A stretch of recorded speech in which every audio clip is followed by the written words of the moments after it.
Indonesia is going through the third wave of COVID-19 as daily cases keep rising since the start of the year to some 30,000 this week, mostly in the capital city of Jakarta.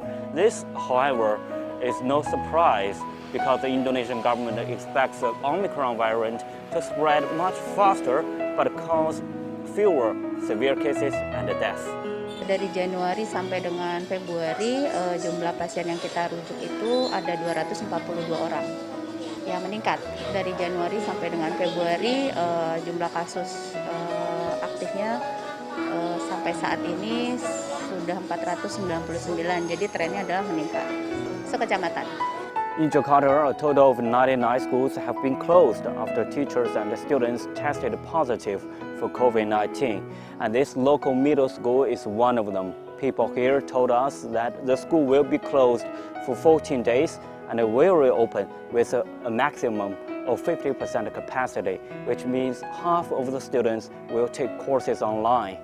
Meanwhile, local officials have proposed to fully suspend face-to-face learning.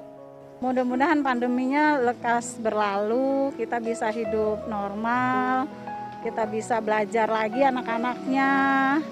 Karena bagaimanapun PJJ pengaruh banget di handphone ke anak-anak tuh luar biasa gitu ya.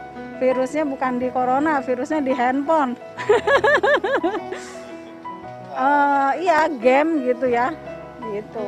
Jadi ya emang enakan PTM. To combat the coronavirus, the Indonesian government is pushing its vaccination program, adding more hospital beds and imposing stricter restrictions on public activity. Places such as supermarkets, restaurants and shopping malls in Jakarta are now required to open to only 60% capacity. President Joko Widodo has called on the public to remain calm and urged the seniors and people with underlying diseases to stay at home. The Health Department says cases could well pass 100,000 a day and will peak at the end of this month.